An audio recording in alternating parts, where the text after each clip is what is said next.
यहाँ बेवकूफ हैं कि अगर मान लीजिए कि किसी व्यक्ति के साथ बैठकर हम शराब पी रहे हैं तो खुद ही बता रहे हैं कि हम लोग सरकार में इतने अक्षम हैं कि जानते हैं लेकिन इनको पकड़ नहीं पा रहे।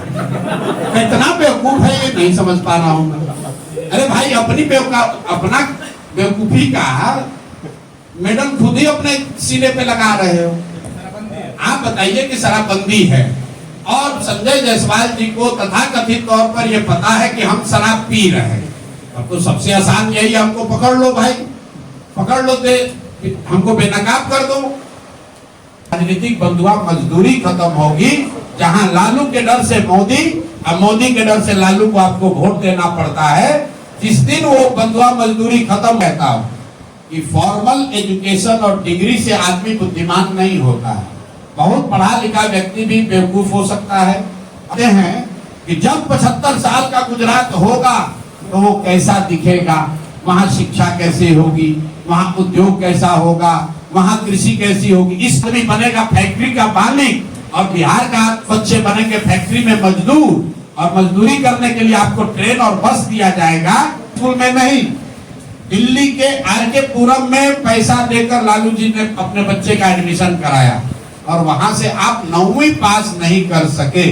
तो ये सुबह से यहाँ आए हैं मेरे से मिलने में, सबका धन्यवाद कर रहा हूँ। आप सभी पत्रकार साथियों का भी इस सामग्री में स्वागत, अभिनंदन। आप लोग इस बरसात में समय निकाल कर आए हैं जनसुराज को उसके बाद अपनी जनता तक पहुंचाने में मदद करेंगे, उसके लिए भी मैं आपका धन्यवाद कर रहा हूं। जैसा कि आपको पता है कि पिछले करीब 50 दिनों से बिहार बदलाव यात्रा के तौर पर पूरे बिहार में हम लोग जाकर विधानसभा और प्रखंडों के स्तर पर बैठकें कर रहे हैं। ये क्यों किया जा रहा है? ये इसलिए किया जा रहा है कि आज से 2.5 बरस पहले जब मैंने आप ही के जिले पश्चिम चंपारण के भितिहरवा से पैदल चलना शुरू किया, तब करीब 2.5 बरस पैदल चल के हम लोगों ने जनसुराज के विचार, इसकी परिकल्पना, इस प्रयास के बारे में समाज को बताया। ये बताया कि बिहार में जो गरीबी है, जो अशिक्षा है, जो भ्रष्टाचार है, जो पलायन है, इन मुद्दों को समाज के लोग कैसे एक साथ आकर गांधी और बाबा साहब के आदर्शों पर चलकर कैसे वो इससे एक रास्ता निकाल सकते हैं। सिर्फ बिहार की समस्याओं को नहीं देखा, उस समस्या से निकलने का एक रास्ता भी समाज को बताने का प्रयास किया गया। उसी प्रयास का नतीजा है कि करीब करीब 5500 गांव में मैं खुद गया, पैदल चल कर गया, और उसके बाद 2.5 बरस में करीब 1 करोड़ लोगों ने ये तय किया कि बिहार में एक बेहतर और सशक्त ईमानदार विकल्प की जरूरत है। और 2 अक्टूबर 2024 को सबने मिलकर एक दल बनाया जिसका नाम आप और हम जनसुराज के तौर पर जानते हैं। 2 अक्टूबर 2024 के बाद से करीब करीब 6 महीने हम लोगों ने उस दल का संगठनात्मक स्वरूप बनाने में लगाया है। आज मैं आपको यकीन से कह सकता हूं कि बिहार में राजनीतिक संगठन के तौर पर जनसुराज से बड़ा राजनीतिक संगठन कोई नहीं है। आपके पास विधायक मंत्री ज्यादा हो सकते हैं, आपके पास सांसद हो सकते हैं, लेकिन कार्यकर्ताओं और सदस्यों के तौर पर जनसुराज आज बिहार का सबसे बड़ा आउटफिट है। भाजपा का यहाँ दावा है कि उनके करीब करीब 70 लाख प्राथमिक सदस्य हैं। जनसुराज को 1 करोड़ लोगों ने मिलकर बनाया है और बनाने के बाद हर महीना करीब करीब 3 से 3.5 लाख लोग बजाबता 10 रुपया पैसा देकर हर महीना जनसुराज की प्राथमिक सदस्यता लेते हैं।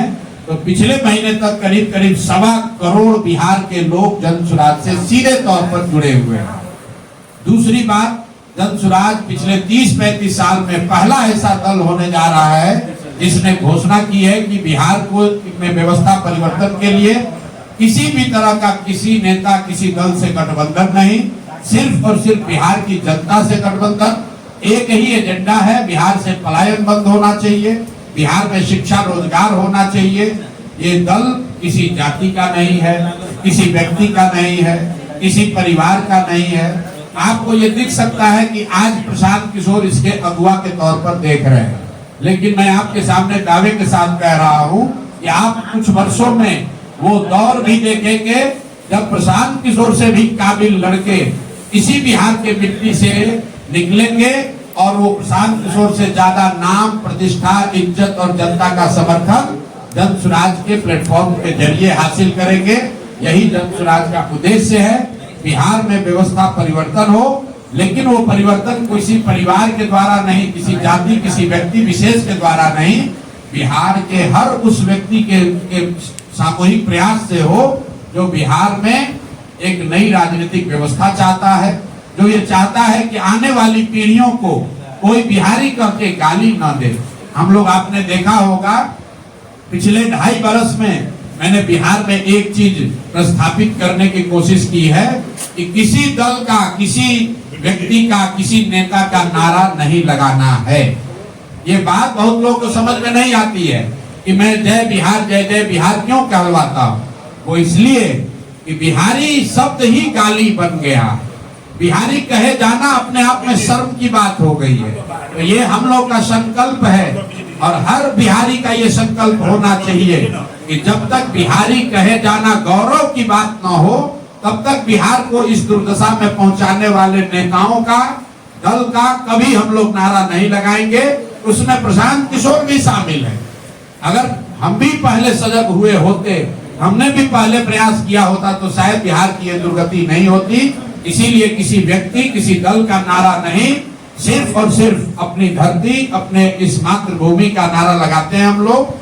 जय बिहार, जय जय बिहार। अब आपके जो सवाल हैं वो आप सवाल कर सकते हैं। बहुत बहुत धन्यवाद। महागठबंधन अभी बिहार में सत्ता में नहीं है, लेकिन कल रोजगार मेला का आयोजन किया है पूरे बापू सभागार में। सर, किस नजरिए से आप देख रहे हैं इस चुनाव में बेरोजगार युवा उधर आकर्षित होते हैं या फिर नहीं? मेरे भाई, आकर्षित होना नहीं होना वो बिहार के युवाओं पर छोड़ दीजिए। बिहार का युवा इतना मूर्ख नहीं है जितना कि राजनीतिक दल और आप जैसे कुछ पत्रकार समझते हैं। बिहार का युवा इतना मूर्ख नहीं है। इस महागठबंधन की आप बात कर रहे हैं, कांग्रेस का बिहार में करीब 40-45 साल शासन रहा। देश का सबसे गरीब और पिछड़ा राज्य बिहार कांग्रेस के राज में बना। जिस महागठबंधन की आप बात कर रहे हैं उसका नेतृत्व लालू जी और तेजस्वी यादव कर रहे हैं। ये लोग पिछले 15 साल, 30-35 साल में 15 साल खुद मुख्यमंत्री रहे। 3 साल तेजस्वी यादव स्वयं से उप मुख्यमंत्री रहे। उन्होंने कितने रोजगार दिए हैं, बिहार की क्या दुर्दशा उन्होंने की है, ये प्रशांत किशोर को बताने की जरूरत नहीं है। पूरा समाज जानता है कि लालू जी के कालखंड को जंगल राज कहा गया और पश्चिम चंपारण से ज्यादा इस बात को कौन जानता है। किस दुर्दशा में यहाँ पर लोग रह रहे थे। शायद देश का एकमात्र बस का, पूरे बस का यात्रियों के साथ अपहरण की घटना अगर मुझे ठीक याद है तो इसी जिला में लौरिया के पास हुई थी। क्या उस दौर को आप वापस लाना चाहते हैं? ये रोजगार मेला और कलम बांटना, किसी ने कहा कि तेजस्वी यादव कलम बांट रहे, तो हमने कहा भाई तेजस्वी यादव कलम वाले नहीं, कट्टा वाले नेता हैं। जब तेजस्वी यादव और राजद की सरकार थी तो बिहार की पहचान कट्टा बनाने वाले राज्य के तौर पर होती है। अब क्यों कलम बांट रहे हैं हम आपको बता देते हैं। कोई जब आप सुनते हैं कहानी, शेर बूढ़ा हो जाता है, शिकार करने की क्षमता खत्म हो जाती है, तो सुने न सोना का कंगन दिखाता था। उसी तरह तेजस्वी यादव जैसे लोग कलम दिखाकर लोगों को भ्रमित करना चाहते हैं ताकि आप फंसिए।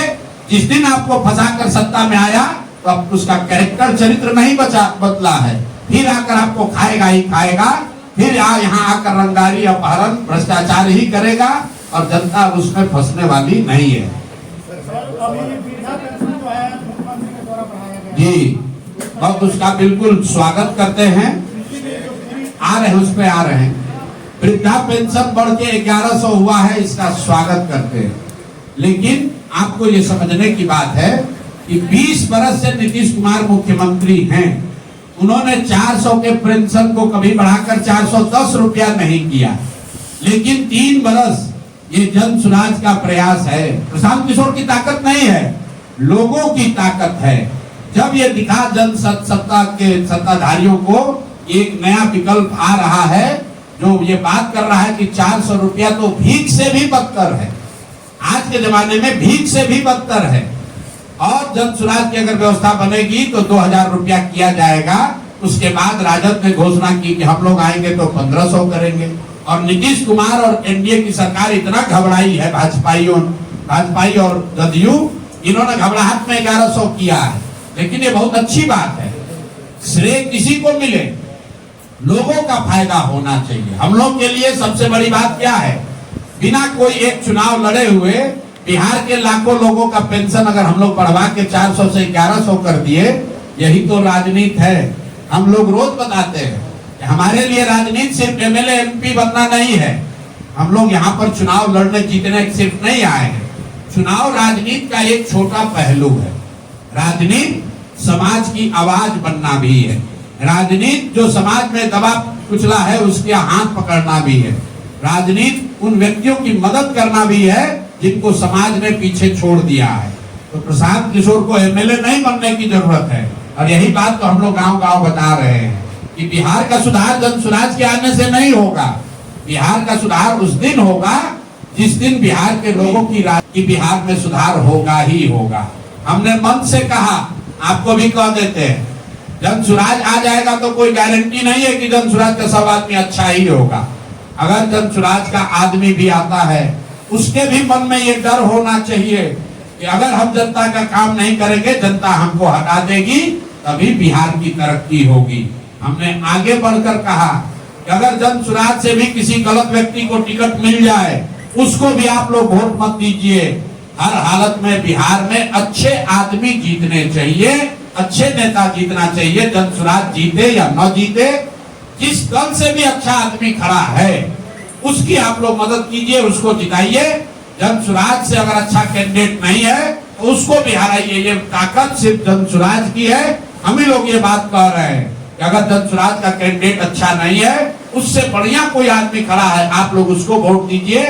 हर हालत में बिहार जीतना चाहिए। जन सुराज जीते या न जीते, बिहार जीतना चाहिए। और बिहार तब जीतेगा जब आप और हम अच्छे प्रतिनिधियों का चुनाव करेंगे। सर, कुछ लोगों का कहना है का जवाब चाहता हूँ क्या? मैं चंपारण जिला से दो सवाल का जवाब चाहता हूँ।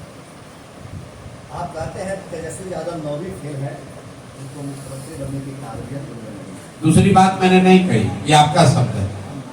कुछ बुद्धिजीवियों से मेरी बात हुई, उन्होंने कहा कि विधानसभा में विधि का निर्माण होता है, वहाँ किसी IAS, IPS, किसी कलाकार, इंजीनियर, यूट्यूबर की जरूरत नहीं है, वहाँ विधि ग्रेजुएट लोगों की जरूरत है। बेहतर विधि का निर्माण होगा। देखिए, ऐसा है, आप तो पहले इस बात को समझ ही नहीं रहे कि 9वां पास होने और नहीं होने की बात क्यों कही जा रही है। मैं रोज पढ़े लिखे व्यक्ति भी समझदार हो सकते हैं। हम लोग गांव देहात में सुनते हैं, हम लोग कहते हैं हमारी दादी पढ़ी लिखी नहीं थी लेकिन बहुत समझदार थी। हम लोग ये भी कहते हैं, सुनते हैं कि हमारा लड़का बहुत पढ़ा लिखा है लेकिन उसकी समझदारी अभी नहीं डेवलप हुई है। फिर हम तेजस्वी यादव की बात क्यों कहते हैं 9वीं फेल की? वो इसलिए कहते हैं कि आप ये समझिए कि कई बार परिस्थितिवश, आर्थिक सामाजिक स्थिति की वजह से आपको या आपके पूर्वजों को पढ़ने का अवसर नहीं मिला। ये संभव है कि आपको पढ़ने का अवसर नहीं मिला, इसलिए आप फॉर्मल एजुकेशन नहीं कर पाए। लेकिन आप जब मुख्यमंत्री के लड़के हैं, माँ बाप दोनों मुख्यमंत्री हैं, आपका एडमिशन किसी बैरिया और लौरिया के सरकारी है कि आप विद्यार्थी के तौर पर कितने सजग थे। कुछ लोगों का ये कहना है, तेजस्वी जी ने ये कहा कि भाई हम तो क्रिकेट खेलते थे, तो चलिए उन्हीं की बात मान लीजिए। हालांकि लालू जी ने खुद कहा, लोकसभा में कहा, जाकर देख लीजिए कि हम तो सोचते थे कि हमारा लड़का क्रिकेट खेलता है, वो तो तौली लेके दौड़ रहा है, पानी लेके दौड़ रहा है। लेकिन तेजस्वी जी की बात मानिए कि वो बहुत बड़े क्रिकेटर थे। तो भाई क्रिकेट खेलना भी आपने 20 वर्ष पहले छोड़ दिया, उसके बाद पढ़ाई क्यों नहीं की? आप और हम गांव में जाते हैं, हमको महिलाएं आपको भी मिली होंगी, मैं पूछता हूँ दीदी कितना पढ़े हैं, तो महिला बताती है कि हमने ग्रेजुएट किया है। मैं अगर आप पूछिएगा कि ग्रेजुएशन कैसे किए, तो बताएगी कि भैया ऐसा है ना, हमारे बाबूजी खाली 8वें तक पढ़ाए, क्योंकि हमारे गांव में माध्यमिक विद्यालय नहीं था। लेकिन शादी होने के बाद मेरे पति ने मुझे पढ़ाया, फिर मैंने मैट्रिक किया। लेकिन फिर बाल बच्चा हो गया ना तो हमारा पढ़ाई छूट गया। फिर 10 बार जब बाल बच्चा बड़ा हुआ तो कॉरेस्पॉन्डेंस में भैया हमने नाम लिखाया, क्योंकि हमारे मन में था कि हमको ग्रेजुएट करना है। ये क्या दिखाता है? ये उस महिला का शिक्षा के प्रति सम्मान दिखाता है। ये दिखाता है कि वो जानती है कि बिना सरस्वती के कृपा के जीवन में कुछ हासिल नहीं हो सकता है। और जब आप 9वीं फेल है, बाप और माँ आपके मुख्यमंत्री हैं और आपने जीवन में पढ़ने का प्रयास नहीं किया, ये दिखाता है कि शिक्षा के प्रति आपकी सोच क्या है, आपका नजरिया क्या है। और वो बिहार के जैसे राज्य के लिए घातक है, क्योंकि बिहार का अगर तरक्की होना है, अगर बिहार को इसका गौरवशाली इतिहास वापस आना है, तो ध्यान रखिए बिहार कभी सीमेंट फैक्ट्री बनाने का केंद्र नहीं बन सकता है। बिहार छड़ बनाकर ज्ञान की भूमि नहीं बन सकता है। बिहार का गौरवशाली इतिहास तभी वापस आएगा जब फिर से यहाँ इसको ज्ञान की भूमि बनाई जाएगी। यहाँ बुद्ध को ज्ञान मिला, यहाँ राम जी आए पढ़ने, यहाँ से जैन धर्म की शुरुआत हुई, यहीं पर चाणक्य और चंद्रगुप्त हुए। ये सब ज्ञान के द्योतक हैं। यहाँ हम लोग नालंदा विश्वविद्यालय की बात करते हैं, हम लोग विक्रमशिला की बात करते हैं। हम लोग ये नहीं कहते हैं कि हम लोग का बिहार का बहुत गौरव था, यहाँ सीमेंट बनाने का फैक्ट्री था। सीमेंट और चीनी का फैक्ट्री भी लगेगा, लेकिन बिहार का असली गौरव तब हासिल होगा जब बिहार को फिर से ज्ञान की भूमि बनाई जाएगी। हर गांव में देश का सबसे अच्छा विद्यालय बने, यहाँ पर देश के सबसे अच्छे यूनिवर्सिटी बने, मेडिकल कॉलेज बने, इंजीनियरिंग कॉलेज बने। ये हम लोग का सपना है। इसलिए हम लोग कहते हैं कि कोई 9वीं फेल आदमी जिसका शिक्षा के प्रति कोई नजरिया नहीं है, कोई सम्मान नहीं है, वो बिहार का भला नहीं कर सकता है। प्रधानमंत्री मोदी जी का आगमन हुआ था, सभाएं शुरू हो गई है, सभा का दिन स्कूल को बंद कर दिया जा रहा है, इसको लेकर अब मेरे भाई आपने प्रश्न में ही बता दिया कि जिस दिन आप सभा करने आए हैं उस दिन बच्चों को आप उनका क्लास बंद करा रहे हैं। देखिए, मैं अभी कुछ दिनों से बता रहा हूं, जितने आप लोग पढ़े लिखे समझदार लोग हैं बिहार में, आप जरा देखिए कि मोदी जी देश के प्रधानमंत्री हैं, वो गुजरात के भी प्रधानमंत्री हैं और वो बिहार के भी प्रधानमंत्री हैं। आप लोग से मेरा आग्रह है कि आप मोदी जी का भाषण गुजरात में सुनिए। गुजरात में मोदी जी जाते हैं तो इसकी योजना अभी से बननी चाहिए। जब मोदी जी गुजरात जाते हैं तो बताते हैं कि सौर ऊर्जा का सबसे बड़ा केंद्र भी गुजरात में बनेगा। वहां पर वो गिफ्ट सिटी की बात करते हैं, वहां पर वो इन्वेस्टमेंट समिट की बात करते हैं, वहां पर वो बता रहे हैं कि कैसे पूरे देश को गुजरात देने वाला राज्य बनेगा। और जब बिहार आते हैं तो वही मोदी जी क्या बात करते हैं, भैया हम लोग आपको 4 किलो अनाज दे रहे हैं, ये मोदी की गारंटी है। उन्होंने बताया हम एक नया ट्रेन चालू कर रहे हैं ताकि श्रमिक परिवार के बच्चे यहाँ से गुजरात आराम से जा सकें। ये देखिए कितना बड़ा आपके हमारे मुंह पर चमाटा है। और आप लोग भी लिख रहे हैं कि मोदी जी की नई सौगात, नया वंदे भारत ट्रेन खुलेगा, ट्रेन में 2 नई बोगी लगाई जाएगी।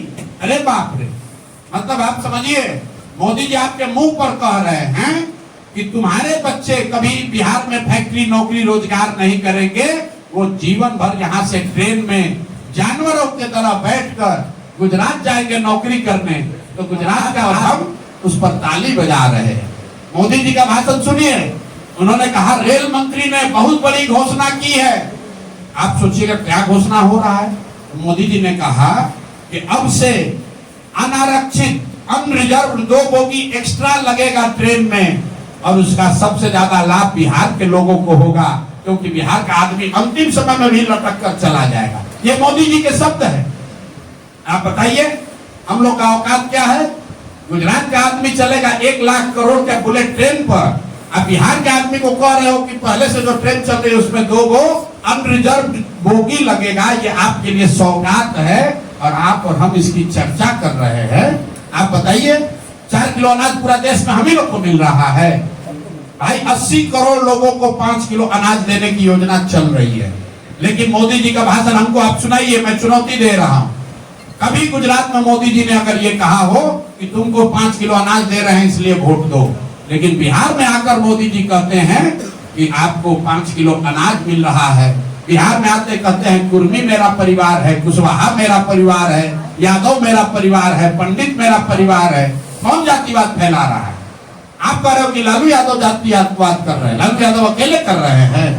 आप भी दुआ कर, आप जाके देखिए काराकाट में मोदी जी का भाषण क्या बता रहे। हमने डाला है फेसबुक पर कि मेरा पासवान समाज है, मेरा तेली समाज है, मेरा कुशवाहा समाज है, मेरा पंडित समाज मेरा परिवार है। अरे वाह, यही प्रधानमंत्री का काम है कि आप आकर यहाँ जातियों को बता रहे हैं कि कौन आपका परिवार है, कौन आपका रिश्तेदार है। अरे भाई बिहार ये भी तो बताओ कि बिहार के लोगों को अपने बच्चों को पढ़ाने की सुविधा कब मिलेगी। कुछ बीजेपी का समर्थक कहता है कि शिक्षा राज्य की जिम्मेवारी है। अगर शिक्षा राज्य की जिम्मेवारी है तो मोदी जी गुजरात में जाकर क्यों ये बात कह रहे हैं कि कैसे हम लोग 5G इनेबल्ड स्कूल बना रहे हैं। गुजरात में जाकर क्यों बात कर रहे हैं कि 1 लाख वहां शिक्षक और विद्यार्थी अब ऑनलाइन अपना अटेंडेंस जमा करा रहे हैं। वहां के लिए भी तो शिक्षा राज्य सरकार की बात है। ये गलती मोदी जी की नहीं है, ये गलती चंपारण के लोगों की है, बिहार के लोगों की है, आपकी और हमारी है। हम लोगों ने अपना भाव इतना गिरा लिया है कि कोई नेता आता है कहता है 4 किलो अनाज दे रहे हैं, हम लोग उसी पर वोट दिए जा रहे हैं। इसीलिए ये दुर्दशा है। मोदी जी जहां आए मोतिहारी में उन्होंने बताया कि चीनी मिल कब चालू होगा, उन्होंने बताया कि चंपारण की दशा कब सुधरेगी, कुछ नहीं। उन्होंने बताया कि चंपारण में नदियों का कटाव का मामला कब ठीक होगा। पर पश्चिमी चंपारण में सबसे ज्यादा विषय है नदियों का कटाव का। गंडक के वजह से कितने गांव, कितने पंचायत डूबे हुए हैं, हर साल डूबते हैं। बाढ़ आता है, नदियां गांव का गांव बहा कर लेकर चली जाती हैं। आप चलिए, लोग कहता है यहाँ जात का राजनीति होता है।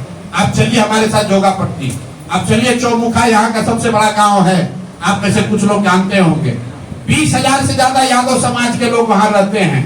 और आज पिछले 2 दशकों से नदियों के कटाव, गंडक के कटाव की वजह से चौमुखा के लोग सड़कों के किनारे रह रहे हैं। उनको पूछने आज तक कोई नहीं आया, ना कोई यादव आया, ना कोई कुशवाहा आया, ना कोई ब्राह्मण आया, ना कोई भाजपा आया, ना राजद आया। मेरे भाई, जात की राजनीति नेता नहीं कर रहा है। जात में आप और हम उलझे हैं। नेता तो अपनी राजनीति कर रहा है, अपने बच्चों की राजनीति कर रहा है। इसीलिए जन सुराज कह रहा है कि मेरे भाई एक बार अपने बच्चों की चिंता करो, नहीं करोगे तो इन्हीं दलों के लड़ाई में लड़के मर जाओगे। तुम्हारे बच्चों को भी मजदूरी करनी पड़ेगी, बिहार को का सुधार नहीं होगा। यही बात हम लोग सबको बता रहे हैं। दूसरी पार्टियों के द्वारा जातीय समीकरण को साधने के लिए गठबंधन किया जाता है, तो क्या भविष्य में गठबंधन कर सकते हैं? एक बार पहले ही बोल दिए, जब हम लोग का गठबंधन बिहार के लोगों से है, बिहार के गरीबों से है, बिहार में बदलाव चाहने वालों से है। बिहार में 60% से ज्यादा लोग बदलाव चाहते हैं। वो किसी जाति के हो, किसी धर्म के हो, किसी दल के हो, किसी क्षेत्र के रहने वाले हो। आप बताइए कि 60% से ज्यादा किसकी आबादी है? हम लोग का जब गठबंधन हो गया 60% उन लोगों से जो कि बिहार में बदलाव चाहता है, तो हम 60% छोड़कर किसी जाति विशेष से क्यों गठबंधन करेंगे? सर युवाओं को पार्टी में मतलब सर युवा लोगों को जब टिकट का बात आता है तो किसी भी पार्टी में 5% युवा को भी टिकट नहीं मिल पाता है। जबकि क्रांति का बात होता है, जन सैलाब का बात होता है, रैली का बात होता है, तो युवाओं को खड़ा करा दिया जाता है।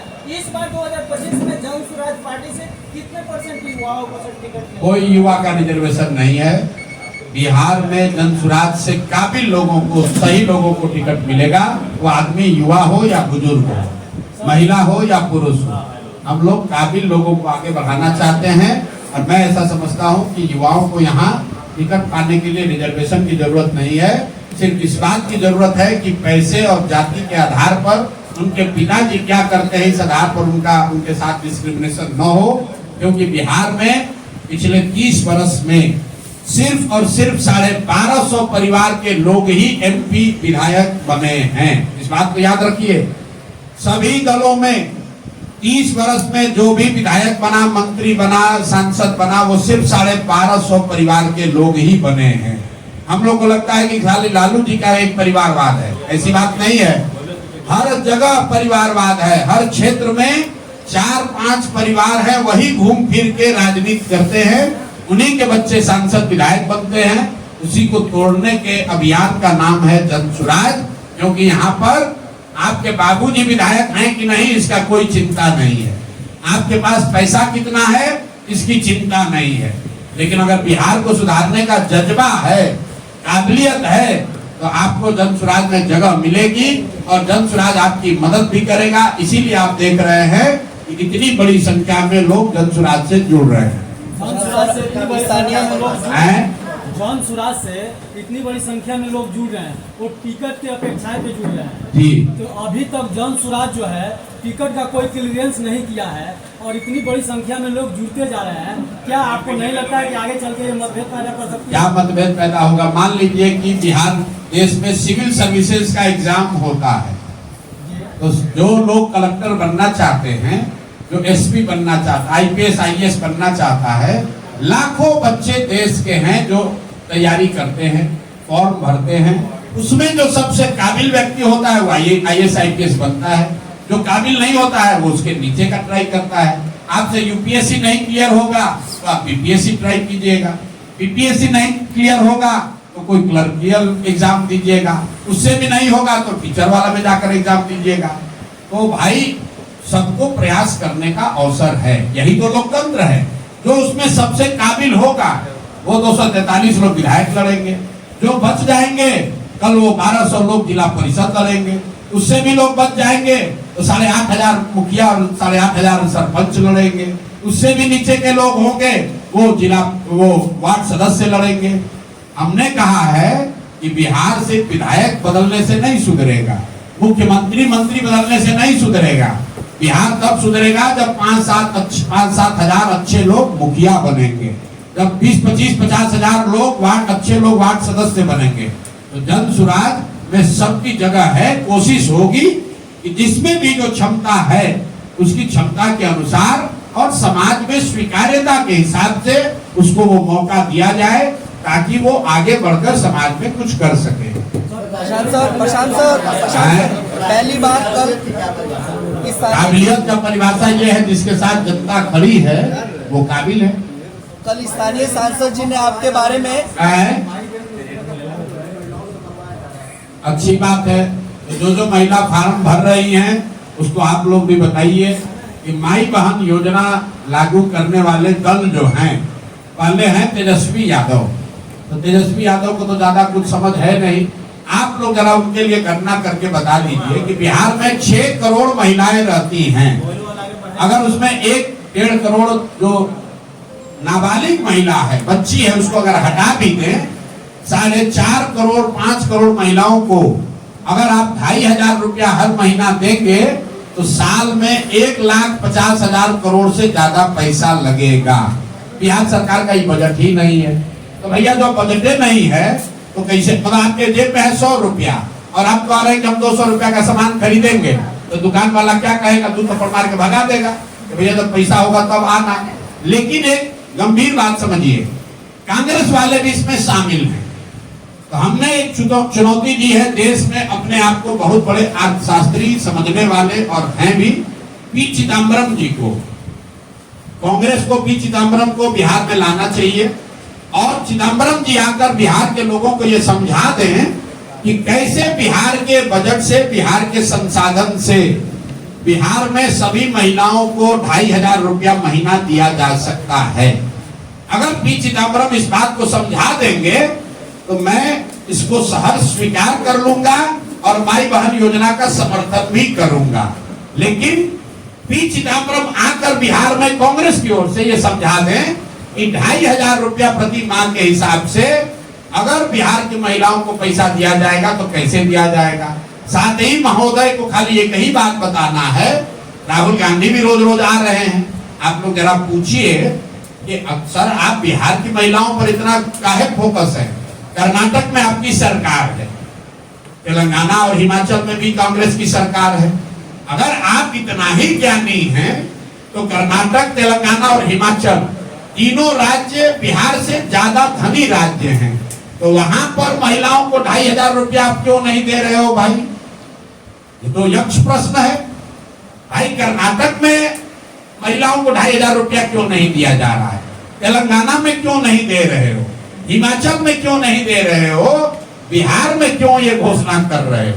बिहार में इसलिए कर रहे हो कि वही बात है, बूढ़ा शेर कदम दिखाकर किसी को जाल में फंसाना चाहता है, क्योंकि बिहार का बजट है 3.25 लाख करोड़, उसमें योजनाओं के लिए उपलब्ध है 1 लाख करोड़, और भाई साहब लोग बता रहे हैं कि 1.5 लाख करोड़ रुपया हर साल महिलाओं को दे देंगे। आपने कांग्रेस का ऐड देखा होगा, विज्ञापन देखे होंगे, तो ऑलरेडी उसमें लिखा हुआ है जरूरतमंद महिला। जरा इसको आप लोग ध्यान नहीं दे रहे कि कांग्रेस के लोग इतने बुर्बक नहीं हैं, 50 साल देश को टोपी पहना के शासन किया है। ऑलरेडी उस विज्ञापन में लिखा है जरूरतमंद महिलाओं को 2,500 रुपया दिया जाएगा। पहले आपस में तय कर लो कि सभी महिला को दिया जाएगा, जरूरतमंद महिलाओं को दिया जाएगा, और अगर आप कह रहे हो जरूरतमंद, तो कौन है जरूरतमंद और कौन नहीं है जरूरतमंद, ये बता दो भाई। सर एक चीज है प्रशांत सर, कल के यहाँ के स्थानीय सांसद जी ने आप पर एक लंबा लेख लिखा है। कौन? श्री संजय जायसवाल जी ने। अच्छा। और जिसमें उन्होंने आपको कहा है कि आप राजनीतिक व्यापारी हैं, और पहली बार आप पे पर्सनल अटैक करते हुए कहा है कि आप दिन भर अच्छी बात करते हैं और रात को उदय सिंह जी के साथ बैठकर शराब पीते हैं। अरे इस पर आप क्या कहेंगे? अब बताइए, सब लोग बताइए कि संजय जायसवाल ने लेख क्यों लिखा है। क्रिकेट आप लोग देखते हैं, क्रिकेट में जब बैट्समैन घायल हो जाता है तो दौड़ने के लिए, रन लेने के लिए एक रनर बुलाता है। रनर बुलाने का एक नियम है, जो पहले से आउट होके चला जाता है वो बनकर आता है रनर। क्रिकेट देखते हैं ना, तो जिसको अभी आगे बैटिंग करने आना है वो नहीं आता है रनर के तौर पर, जो आउट होके चला जाता है उसको बुलाता है, जाओ अब वो आदमी थोड़ा घायल हो गया है बैट्समैन, रनर के तौर पर दौड़ो। तो संजय जायसवाल वही आउट हुए बैट्समैन है, पहले अध्यक्ष थे, भाजपा ने हटा दिया। यही हटाया किस लिए था? यही फेसबुक पर लेख लिखने के चक्कर में रोज लिखते थे कि हम जदयू को तोड़ने वाले हैं, तो भाजपा वाला इन्हीं को तोड़ के हटा दिया। अब इनके जो बड़े भाई हैं दिलीप जायसवाल, राजनीतिक तौर पर बड़े भाई, उन पर अभी हुई है गोलाबारी, राजनीतिक गोलाबारी। अब बेचारे आहत होके गिरे हुए हैं, 15 दिन से उनको जवाब नहीं सूझ रहा है। ये नहीं बता रहे हैं कि सिखों के कॉलेज को किशनगंज में कब्जा किए हो कि नहीं किए हो, इसका जवाब नहीं दिया। कह रहा है ऊपर भगवान है, भगवान आपके लिए तो हमारे लिए भी है, भगवान आपके लिए है तो उसके लिए भी है जिसका कॉलेज आप कब्जा किए हैं। तो इन लोगों ने अभी तक ये नहीं बताया कि दिलीप जायसवाल ने सिखों के कॉलेज को अवैध तौर पर कब्जा किया है कि नहीं किया है। इन लोगों ने ये नहीं बताया कि जो 2 महिला प्रेस के सामने आकर कह रही है कि दिलीप जायसवाल ने हमारे बच्चे राजेश, हमारे भाई, हमारे बच्चे का कत्ल कराया है, उस पर इन्होंने जवाब नहीं दिया। तो पीछे से रनर बनकर उतरे हैं दिलीप जायसवाल, संजय जायसवाल। तो भैया इनको क्रिकेट का नियम मालूम है कि जब बैट्समैन आउट होगा तो रनर को भी उसके साथ पवेलियन वापस जाना पड़ेगा। तो बेकार लपेटे में आ जाएंगे, ज्यादा उछलना नहीं चाहिए। फेसबुक पर लिखना जो है वो अपने नहीं लिखते होंगे, कोई अपने असिस्टेंट से लिखवाए होंगे, इतना उनको हिंदी का ज्ञान नहीं है कि उतना लिख पाए। और ज्यादा अगर उनको परेशानी हो रही है तो बेतिया में उनके कर्म और कुकर्मों की चर्चा हम पदयात्रा होते हुए बहुत सुने हैं उनके पेट्रोल पंप के बारे में, ये भी सुने हैं कि उनका यहाँ नर्सिंग होम कैसे चलता है और क्या होता है। तो ज्यादा ना उलझे, नहीं तो दिलीप जायसवाल का तो अभी जवाब दे नहीं पा रहे, अब भी उलझ जाइएगा। अभी उनको हम छोड़ रहे हैं क्योंकि रनर हैं, अगर बैटिंग करने आ जाएंगे तो इनका उपाय कायदे से किया जाएगा कि प्रशांत किशोर है, किसी से डरता नहीं है, इनके जैसा कितने आए और कितने गए।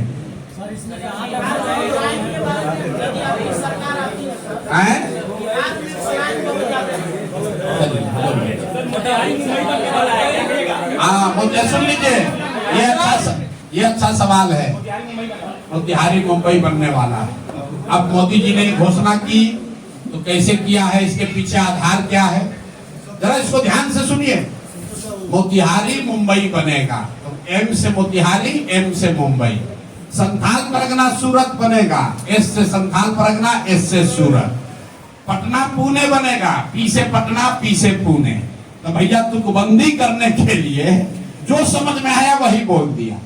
मोतिहारी मुंबई बनेगा, पटना पुणे बनेगा, संथाल परगना सूरत बनेगा, एस से संथाल परगना, एस से सूरत, पी से पटना, पी से तो किसी ने भाषण लिखने वाला कहा था कि यही मिलान ठीक है, वरना पटना और पुणे का कोई लेना देना नहीं है। संथाल परगना सूरत से क्यों बनना चाहिए, वो मुंबई क्यों नहीं बनना चाहिए, ये कोई नहीं पूछ रहा है। भाई मोतिहारी मुंबई क्यों बनना चाहिए, दिल्ली जैसा क्यों नहीं बनना चाहिए, क्योटो और वाराणसी जैसा क्यों नहीं बनना चाहिए। तो यही तुकबंदी है, मोदी जी इसी के लिए जाने जाते हैं। तो एम से मोतिहारी, एम से मुंबई। अब जितने लोग हैं वो अब टी से ड्रीम अपना सपना देखते रहे, एस से सपना देखते रहे, अब मोदी जी को 2-4 बार और जिताते रहे। जैसे चीनी मिल चालू हो गया वैसे मुंबई बनने वाला है मोतिहारी, आप भी और हम भी जाएंगे। अब ये बताइए, मुंबई के किनारे तो सागर है, सब बात तो ठीक है, यही हम भी कल से सोच रहे हैं कि मोदी जी समुद्र भी ले आएंगे क्या मोतिहारी के पास। अरे भाई उन्हीं लोग कहता है मोदी है तो मुमकिन है, ये भी संभव है कि मोदी समुद्र उठा कर ले आए मोतिहारी के पास और हम लोग वहां पर बीच पर घूमेंगे, बड़ा बढ़िया लगेगा। भाई जल्दी कीजिए, हम लोग भी चाहते हैं, वो हो जाएगा तो हम भी भाजपा का वोटर बन के भाजपा को वोट देंगे। हम भी एगो घर और खरीद के अपना मुंबई में ही बीच पर, आप लोग भी जमीन खरीद लीजिए मोतिहारी में, सब वही बीच फ्रंट पर बनेगा घर सबका। चलिए प्रशांत सर, एक सवाल है। हो गया।